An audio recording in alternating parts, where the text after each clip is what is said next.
Por 7 séculos, suas muralhas permaneceram intocadas. Dezenas de impérios tentaram, falharam e desapareceram na poeira da história. Tiro não era apenas uma cidade, era uma declaração de guerra contra a própria ideia de conquista. Construída sobre uma ilha rochosa no coração do Mediterrâneo, conectada ao continente por uma fina língua de areia, Tiro desafiava as leis da guerra antiga.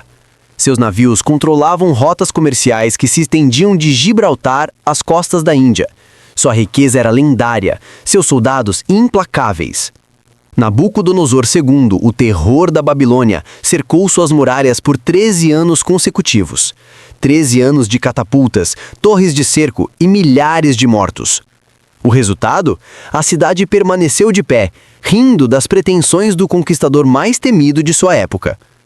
Os persas tentaram, os egípcios tentaram. Até mesmo os próprios fenícios de cidades rivais se aliaram a invasores, sonhando com a queda de Tiro. Nada funcionou. A cidade-fortaleza parecia protegida pelos próprios deuses. Mas no ano 332 a.C., um jovem macedônio de apenas 24 anos apareceu nas colinas que cercavam Tiro. Seus olhos azuis brilhavam com uma ambição que já havia devorado meio mundo conhecido. Alexandre III da Macedônia não conhecia a palavra impossível. O que aconteceu nos próximos 7 meses mudaria para sempre as regras da guerra, da engenharia e da própria natureza humana. Esta é a história de como o imparável encontrou o inamovível e de como o mar Mediterrâneo nunca mais foi o mesmo. O ano era 332 a.C. O mundo mediterrâneo tremia sob as sandálias das falanges macedônicas. Alexandre, o Grande, havia esmagado os exércitos persas em Nisso, conquistado o Egito sem derramar uma gota de sangue e recebido a coroa de faraó das mãos dos próprios sacerdotes de Amon-Ra. Mas uma cidade ousava desafiá-lo. Uma única cidade que se recusava a abrir seus portões para o conquistador do mundo. Tiro, a rainha dos mares. A cidade que transformara o comércio mediterrâneo em sua propriedade particular durante 700 anos. Quando os emissários de Alexandre chegaram aos portões de Tiro, carregavam uma proposta simples: rendição honrosa em troca de autonomia comercial. A resposta dos tírios foi igualmente simples. Os emissários foram jogados das muralhas da cidade, seus corpos se despedaçando nas rochas 40 metros abaixo. Era uma declaração de guerra contra o homem que jamais havia perdido uma batalha. Uma provocação que selaria o destino de milhares de pessoas e mudaria para sempre a geografia do mundo antigo. Tiro não era apenas uma cidade comum. Era uma fortaleza natural construída sobre uma ilha a 600 metros da costa síria. Suas muralhas se erguiam diretamente do mar, com mais de 50 metros de altura. Não existiam praias onde desembarcar tropas. Não havia ângulos mortos para máquinas de cerco. Era literalmente inexpugnável. Alexandre observou aquelas muralhas por 3 dias consecutivos. Seus generais, veteranos de centenas de batalhas, sussurravam entre si que talvez fosse hora de contornar Tiro e continuar a campanha. Afinal, uma cidade isolada numa ilha não representava ameaça real ao Império Macedônico. Mas Alexandre não era um homem que contornava obstáculos. Era um homem que os destruía. Tiro não nasceu inexpugnável. Ela se tornou inexpugnável.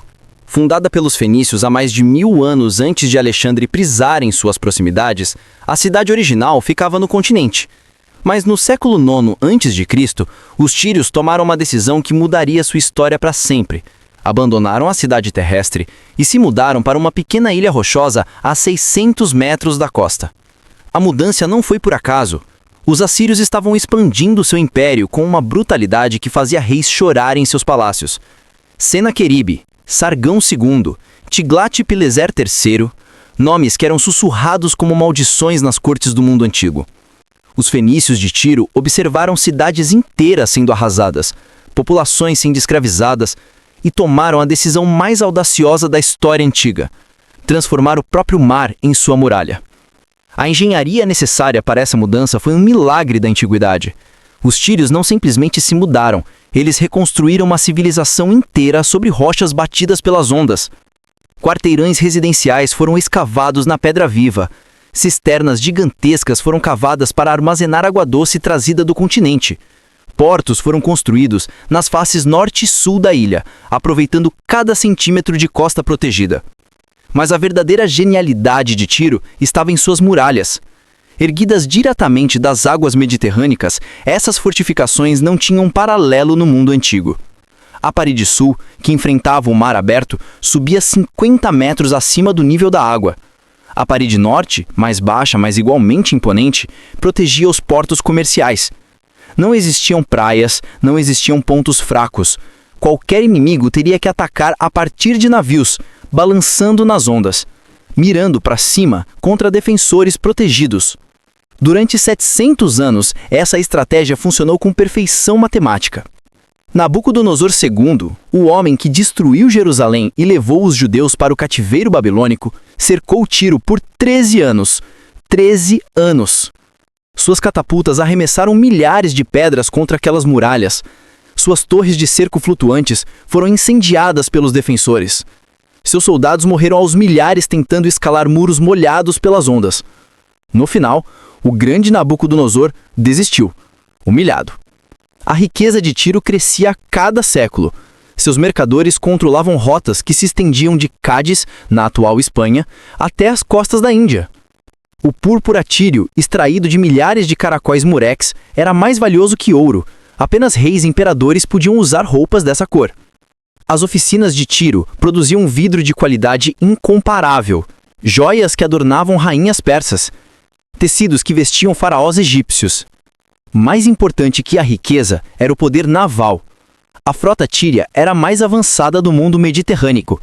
Seus navios de guerra, chamados de pentecônteros, transportavam 50 remadores e soldados de elite treinados para combate naval.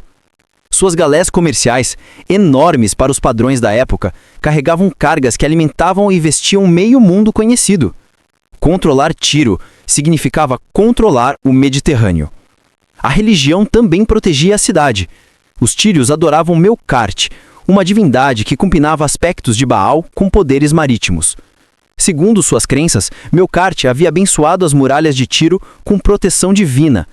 Cada pedra das fortificações havia sido consagrada com rituais específicos. Cada torre de defesa continha santuários onde sacerdotes faziam sacrifícios diários para manter a proteção sobrenatural da cidade.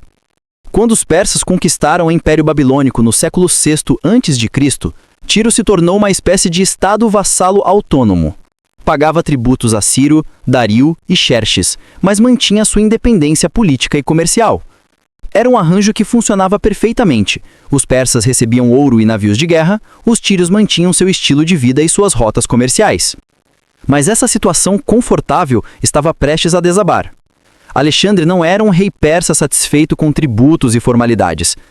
Alexandre era uma tempestade humana que transformava a geografia, destruía culturas milenares e reescrevia as regras da civilização.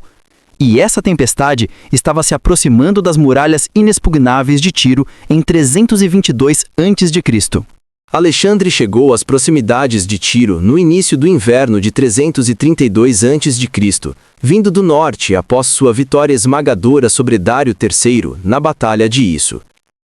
Suas tropas estavam eufóricas. Haviam capturado a família real persa, saqueado o tesouro imperial e aberto o caminho para o Egito. Para os macedônios, Tiro era apenas mais uma cidade no caminho da conquista mundial. A primeira visão da cidade-fortaleza, porém, calou até os veteranos mais experientes das falanges. Do alto das colinas sírias, Tiro parecia flutuar sobre as águas como uma miragem de pedra e ferro. Suas muralhas se erguiam das ondas em ângulos impossíveis, coroadas por torres que pareciam tocar o próprio céu. Navios de guerra patrulhavam os dois portos numa demonstração silenciosa de poder naval. Alexandre observou a cidade por 3 dias consecutivos, caminhando sozinho pelas colinas, estudando cada ângulo, cada torre, cada possível ponto fraco. Seus engenheiros militares, liderados por Diades de Pela, o homem que havia inventado as catapultas de torção mais poderosas do mundo, faziam cálculos desesperados. A conclusão era sempre a mesma. Um ataque naval frontal seria um suicídio militar. Parmenião, o general mais experiente de Alexandre e veterano das campanhas de Felipe II, sugeriu o impensável: contornar Tiro. Majestade, disse ele numa reunião de guerra tensa, a cidade está isolada numa ilha, não pode nos atacar, não pode interferir na campanha. Deixemos que apodreça em sua própria arrogância enquanto conquistamos o Egito. Era uma proposta sensata, pragmática, típica da mentalidade militar macedônica. A resposta de Alexandre se tornou lendária entre seus biógrafos. O jovem rei, então com apenas 24 anos, levantou-se lentamente, seus olhos azuis fixos nas muralhas distantes de Tiro. Não vim ao Oriente para contornar obstáculos para o Menião, vim para remover-nos da face da terra. Tiro cairá ou eu morrerei tentando derrubá-la. Era mais que uma decisão militar, era uma declaração de guerra contra as próprias leis da física. Os embaixadores tírios chegaram ao acampamento macedônico 3 dias depois. Eram homens elegantes, vestidos com túnicas púrpura que custavam mais que 1 talento de ouro, falando grego com sotaque fenício refinado. Sua proposta era diplomática, inteligente. Tiro reconheceria Alexandre como senhor do Oriente, pagaria tributos em ouro e navios, mas manteria sua autonomia política. Era exatamente o mesmo acordo que haviam feito com os persas durante 2 séculos. Alexandre ouviu a proposta em silêncio, sentado em sua cadeira de campanha, cercado por seus generais. Quando os embaixadores terminaram, ele fez uma contraproposta que gelou o sangue dos diplomatas tírios. Queria entrar na cidade para fazer sacrifícios no templo de Melkart. Era um pedido aparentemente religioso, mas todos entenderam a verdadeira mensagem. Alexandre estava exigindo rendição total e simbólica. A resposta dos embaixadores foi educada, mas inflexível. Existia um templo de Melkart na cidade continental, abandonada. Alexandre poderia fazer seus sacrifícios lá, mas a cidade-ilha permaneceria fechada para estrangeiros, como esteve durante 700 anos. Era uma recusa diplomática que soava como uma declaração de guerra.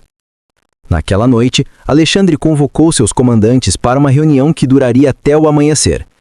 Crátero, Hefestion, Perdicas, Antígono, os nomes que dominariam o mundo após a morte de Alexandre estavam todos ali observando seu rei desenhar planos impossíveis na areia.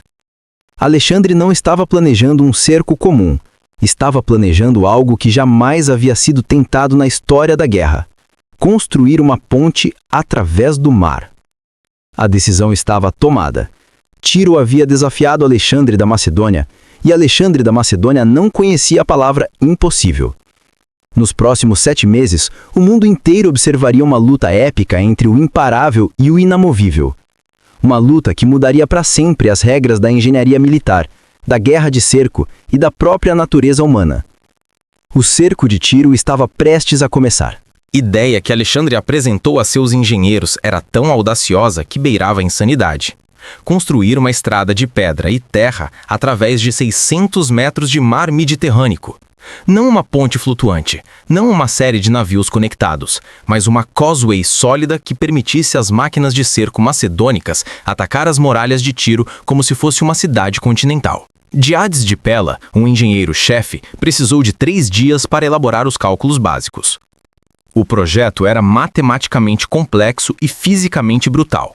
O canal entre o continente e Tiro tinha profundidade variável, de 3 metros próximo à costa até mais de 10 metros próximo à cidade. As correntes marítimas eram fortes e imprevisíveis. As tempestades de inverno mediterrâneo poderiam destruir meses de trabalho em uma única noite. Além disso, os tírios não ficariam observando passivamente enquanto os macedônios construíam uma estrada até seus portões. Alexandre resolveu esses problemas com a brutalidade típica dos conquistadores antigos: trabalho escravo em escala industrial. Milhares de prisioneiros de guerra sírios, fenícios e persas foram colocados para trabalhar nas pedreiras continentais. A cidade tíria, abandonada no continente, foi literalmente desmontada, pedra por pedra, para fornecer material de construção. Templos milenares, casas aristocráticas, fortificações antigas, tudo virou matéria-prima para a causeway de Alexandre. Mas pedras não eram suficientes. A estrada precisava de fundação sólida no leito marinho, e isso significava mergulhadores. Alexandre recrutou os melhores mergulhadores do Mediterrâneo Oriental, pescadores de esponja sírios, coletores de pérolas fenícios e especialistas em salvamento marítimo de Chipre. Esses homens desciam até 15 metros de profundidade, prendendo a respiração por tempo impossível para posicionar as pedras de fundação da Causeway. O trabalho começou em dezembro de 332 a.C., no auge do inverno mediterrâneo. As primeiras semanas foram relativamente fáceis. Próximo à costa, a água era rasa e as correntes fracas.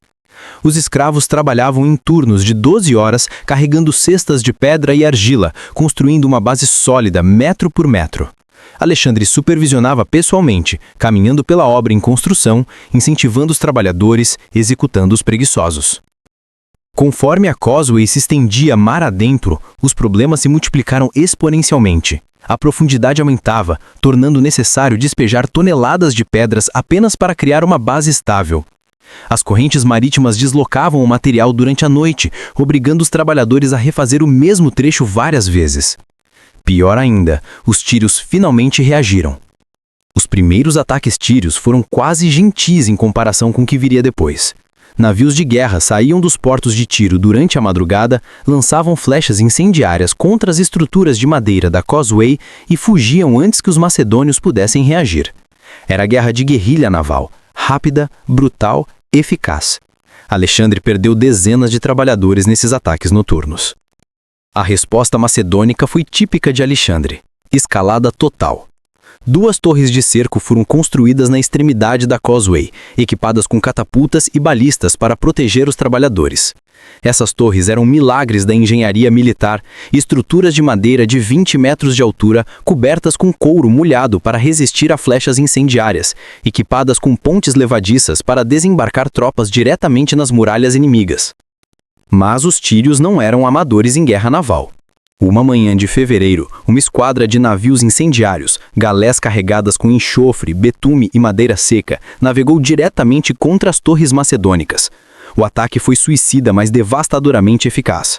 As torres foram completamente destruídas, centenas de soldados morreram queimados, e 3 meses de trabalho na Causeway foram perdidos em algumas horas. Alexandre observou suas torres queimarem com expressão impenetrável. Mas seus generais notaram algo diferente em seus olhos. Não era raiva, era determinação, fria, calculada, perigosa. Naquela noite, ele convocou uma reunião de guerra e anunciou uma decisão que mudaria o curso do cerco. Precisamos de uma frota, e vamos conseguir uma, custe o que custar. A guerra de Tiro estava prestes a se tornar ainda mais brutal. A decisão de Alexandre de construir uma frota de guerra do zero representava um desafio logístico que faria imperadores modernos tremer. Os macedônios eram guerreiros terrestres por excelência. Suas falanges conquistaram meio mundo caminhando, não navegando. Alexandre tinha menos de 20 navios de guerra em toda a sua frota, enquanto Tiro controlava mais de 80 galés de combate tripuladas por marinheiros experientes. Mas Alexandre possuía algo que compensava sua desvantagem naval: poder político absoluto sobre meio mundo conhecido. Emissários macedônicos correram para todas as direções: Chipre, Rhodes, Sidom, Arado, Biblos. A mensagem era simples e terrificante: forneçam navios e tripulações para Alexandre, ou suas cidades serão as próximas a enfrentar as falanges macedônicas. Era diplomacia pela ponta da lança. A resposta foi impressionante. Chipre enviou 120 navios de guerra, incluindo algumas das galés mais avançadas do Mediterrâneo Oriental. As cidades fenícias, tradicionalmente rivais de Tiro, viram uma oportunidade de ouro para eliminar a concorrência. Sidom forneceu 80 navios, Arado 60, Biblos 40. Em 3 meses, Alexandre reuniu uma frota de mais de 200 navios de guerra. Mas números não significavam experiência. A maioria dos capitães aliados de Alexandre eram comerciantes ou pescadores promovidos a almirantes por necessidade política. Os tírios, por outro lado, eram marinheiros de guerra há gerações. Seus pilotos conheciam cada corrente do Mediterrâneo Oriental, cada vento sazonal, cada truque de combate naval desenvolvido durante séculos de supremacia marítima. A primeira batalha naval aconteceu em abril de 332, quando a frota de Alexandre tentou bloquear os portos de Tiro. O plano macedônico era simples: cercar a ilha completamente, impedindo que suprimentos chegassem à cidade e que sua frota saísse para atacar a Causeway. Era uma estratégia sensata, mas que subestimava completamente a habilidade naval tíria. Os tírios esperaram o momento perfeito. Uma manhã nebulosa, quando os navios macedônicos estavam dispersos numa formação de bloqueio frouxa. Então, atacaram com precisão cirúrgica. 30 galés de guerra saíram simultaneamente dos dois portos, usando a neblina como camuflagem, e atingiram a frota inimiga antes que ela pudesse se reorganizar. A batalha durou apenas 2 horas, mas Alexandre perdeu 15 navios e quase 1000 homens. A derrota naval foi um choque psicológico para o exército macedônico. Pela primeira vez desde o início das campanhas orientais, Alexandre havia sido derrotado em combate direto. Seus soldados começaram a sussurrar que Tiro realmente estava protegida pelos deuses, que algumas conquistas eram impossíveis até mesmo para o homem que derrotara os persas em isso. Alexandre reagiu à derrota com uma mistura de fúria e genialidade estratégica. Primeiro, executou 3 capitães aliados por covardia, uma demonstração brutal de que incompetência naval seria punida com morte. Depois, reorganizou completamente sua frota, substituindo os comandantes incompetentes por oficiais terrestres experientes e implementando táticas de combate terrestre adaptadas para a guerra naval. A nova estratégia macedônica transformou o combate naval em combate terrestre sobre água. Os navios foram equipados com pontes de abordagem, estruturas de madeira que permitiam aos soldados macedônicos saltar de navio em navio, como se estivessem atacando fortificações terrestres. As galés foram blindadas com couro e bronze para resistir a projéteis incendiários. Mais importante, Alexandre dividiu sua frota em esquadrões pequenos e móveis, cada um comandado por oficiais que haviam aprendido táticas flexíveis nas campanhas terrestres. A segunda batalha naval, travada em maio, foi completamente diferente. Quando os tírios tentaram repetir sua tática de ataque surpresa, encontraram uma frota macedônica reorganizada e preparada. As galés de Alexandre se moveram como falanges aquáticas coordenadas e disciplinadas. O resultado foi uma vitória esmagadora. 25 navios tírios foram capturados ou afundados, contra apenas 3 perdas macedônicas. O bloqueio de Tiro finalmente estava funcionando.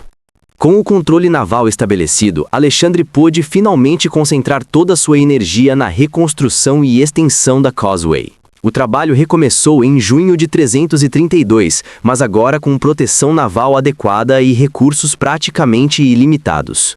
Milhares de novos escravos chegavam diariamente dos territórios conquistados. Pedreiras inteiras eram dedicadas exclusivamente ao fornecimento de material de construção para a estrada marítima.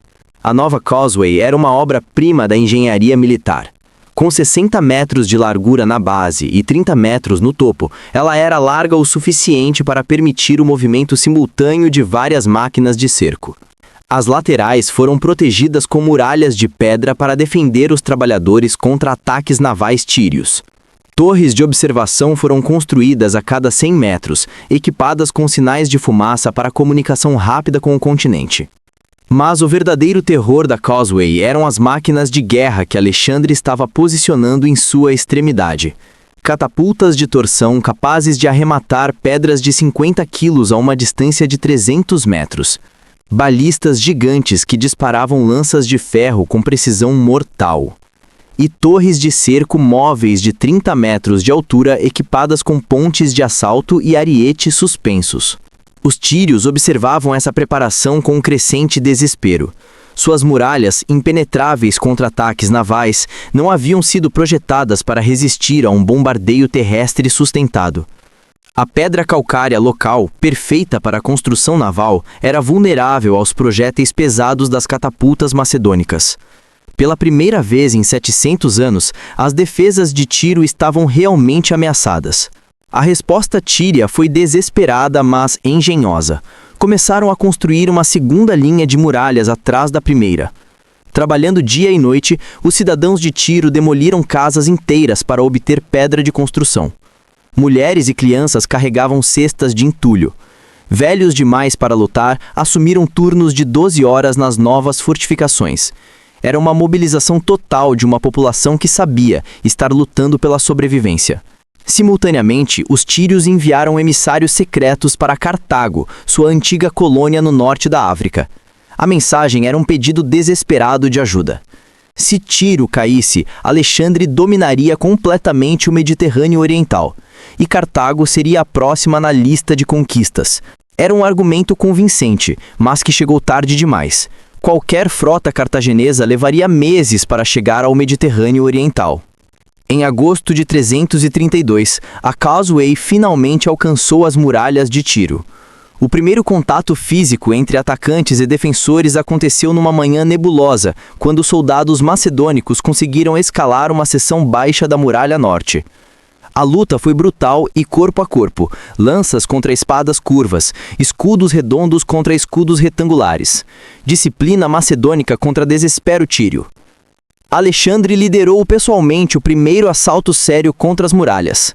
Vestindo sua armadura dourada característica, empunhando a lança que pertencia a Aquiles, ele escalou uma escada de cerco sob chuva de flechas e pedras.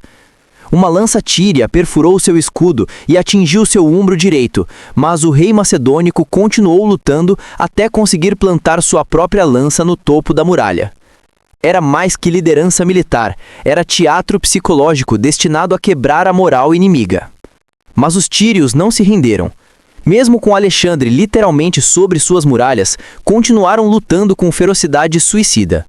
Mulheres atiravam pedras das janelas, velhos despejavam óleo fervente sobre os atacantes, crianças carregavam flechas para os arqueiros. Era uma resistência total que impressionou até os veteranos macedônicos mais endurecidos. O primeiro assalto durou 2 dias consecutivos, mas no final Alexandre foi obrigado a recuar. Suas perdas foram significativas. Mais de 400 soldados mortos, incluindo alguns de seus melhores oficiais. As muralhas de Tiro permaneciam em mãos tírias, mas todos sabiam que algo fundamental havia mudado. A cidade, impenetrável, havia sangrado. E Alexandre nunca desistia quando sentia o cheiro de sangue inimigo. Setembro de 332 trouxe uma descoberta que mudaria completamente o curso do cerco.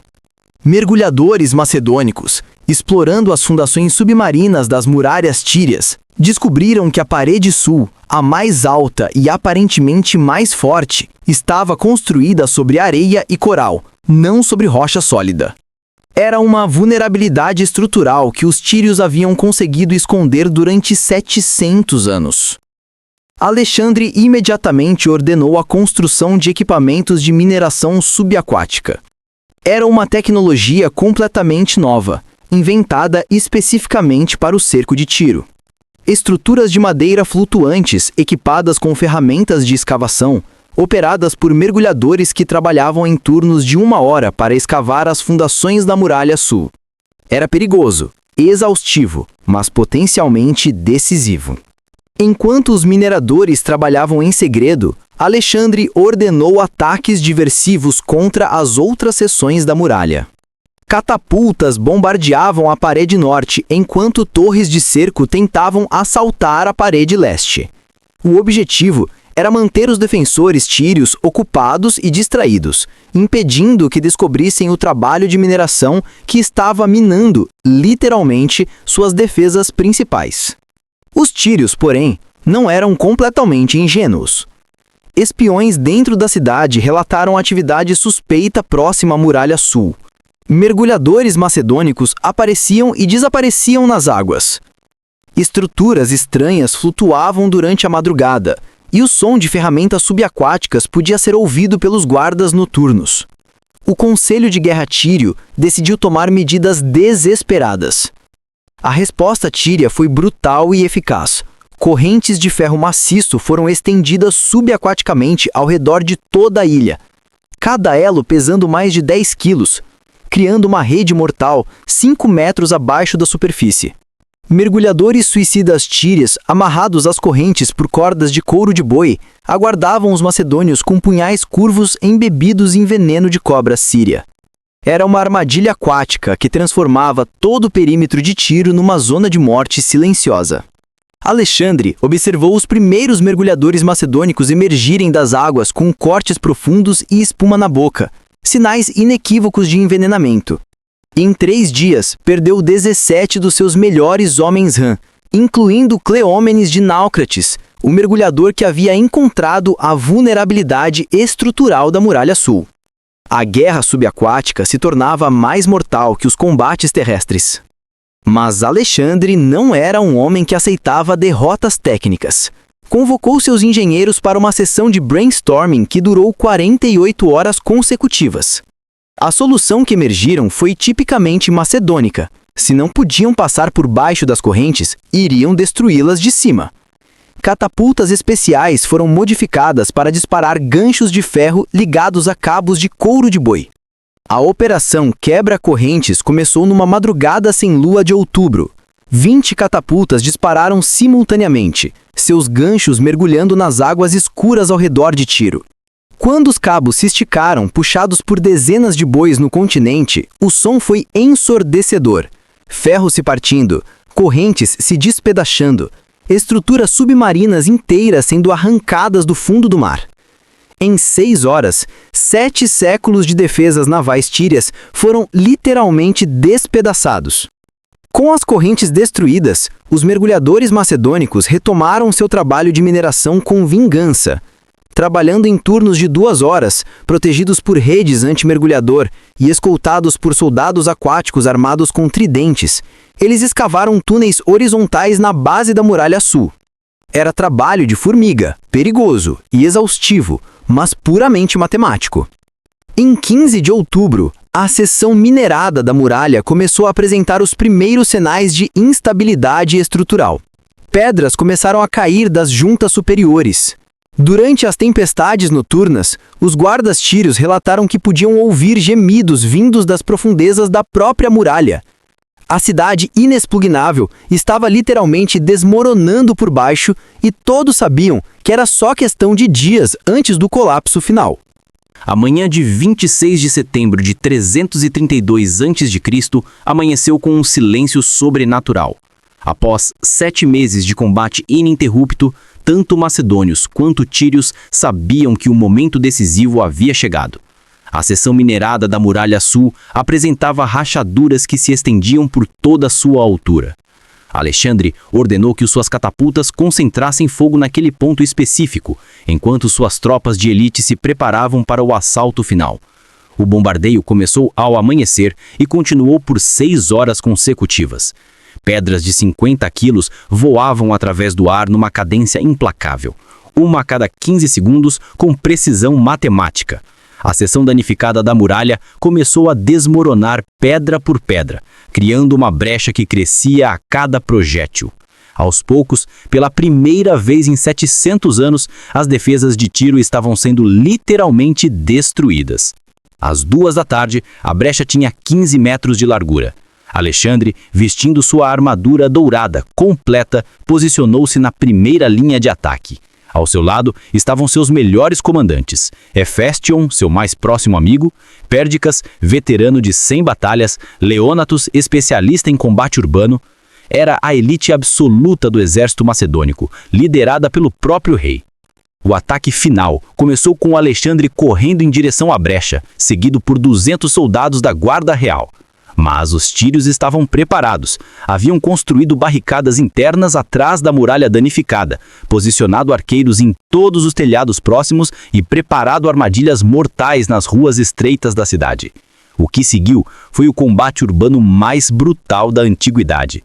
A luta nas ruas de Tiro foi um pesadelo de sangue e ferro. Cada casa se tornou uma fortaleza, cada esquina escondeu uma emboscada. Os tírios lutavam com o desespero de quem sabia que a derrota significava escravidão ou morte. Mulheres atiravam pedras das janelas, velhos derrubavam vigas de madeira sobre os invasores. Crianças corriam pelas ruas carregando flechas para os arqueiros escondidos. Alexandre foi ferido 3 vezes durante o combate urbano, uma flecha no braço esquerdo, um corte de espada na coxa direita e uma pedrada que rachou seu capacete, mas continuou lutando na linha de frente, sua presença servindo como inspiração para os soldados macedônicos e terror para os defensores tírios. Onde quer que sua armadura dourada aparecesse, a resistência tíria se intensificava. A batalha decisiva aconteceu na praça central de Tiro, onde os últimos defensores se concentraram ao redor do templo de Melkart. Era uma posição quase inexpugnável. O templo ficava no ponto mais alto da cidade, cercado por escadarias estreitas que canalizavam os atacantes para zonas de morte bem planejadas. Mais de 1000 tírios, incluindo mulheres e crianças armadas, se prepararam para a resistência final. O assalto ao templo durou 4 horas e custou a Alexandre mais de 300 soldados. Cada degrau das escadarias foi disputado corpo a corpo. Cada coluna do templo se tornou posição defensiva. Mas, gradualmente, inexoravelmente, a disciplina e o treinamento macedônicos prevaleceram sobre o desespero tírio. Quando o último defensor caiu, Alexandre estava pessoalmente no altar de Melkart. A vingança de Alexandre foi sistemática e terrível. 2.000 tírios foram crucificados ao longo da costa, seus corpos servindo de advertência para qualquer cidade que ousasse desafiar o conquistador macedônico. 30.000 habitantes foram vendidos como escravos, homens, mulheres e crianças, dispersados pelos mercados do mundo antigo. A cidade que havia resistido a todos os conquistadores durante 700 anos foi literalmente apagada do mapa. Mas a Causeway permaneceu. A estrada de pedra que Alexandre havia construído através do mar transformou para sempre a geografia da região. Sedimentos se acumularam ao redor da estrutura ao longo dos séculos, e a antiga ilha de Tiro gradualmente se conectou permanentemente ao continente. Hoje, onde antes existia mar aberto, há uma península sólida. Alexandre não apenas conquistou o impossível, ele mudou, literalmente, a forma da terra. O cerco de Tiro durou 7 meses, custou a Alexandre mais de 4.000 soldados e consumiu recursos que poderiam ter financiado a conquista de meio Egito, mas seu impacto histórico foi incalculável. Alexandre provou que não existiam cidades inexpugnáveis, não existiam defesas impenetráveis, não existiam obstáculos intransponíveis para a ambição humana organizada. A queda de Tiro enviou uma mensagem que ecoou por todo o mundo antigo. Nada poderia parar o jovem macedônio, nem mesmo as leis da física e da geografia. A engenharia do cerco revolucionou para sempre a arte da guerra. A Causeway de Alexandre se tornou um modelo para projetos militares durante séculos. Júlio César usou técnicas similares na conquista da Gália. Os romanos as aplicaram no cerco de Jerusalém. Os cruzados as adaptaram para os castelos do Oriente Médio. Mais importante, o cerco de Tiro provou que tecnologia, recursos ilimitados e vontade absoluta poderiam superar qualquer vantagem natural. Era o nascimento da guerra total. Hoje, turistas visitam as ruínas de Tiro sem perceber que estão caminhando sobre uma das maiores obras de engenharia da antiguidade. A Causeway de Alexandre, coberta por 2.000 anos de sedimentação, ainda conecta a antiga ilha ao continente. É um monumento silencioso ao poder da ambição humana e um lembrete sombrio de que até mesmo o impossível tem seu preço. Tiro era inexpugnável durante 700 anos, mas bastaram 7 meses para Alexandre da Macedônia provar que inexpugnável é apenas uma palavra, e palavras podem ser reescritas pela força da vontade e o ferro das lanças.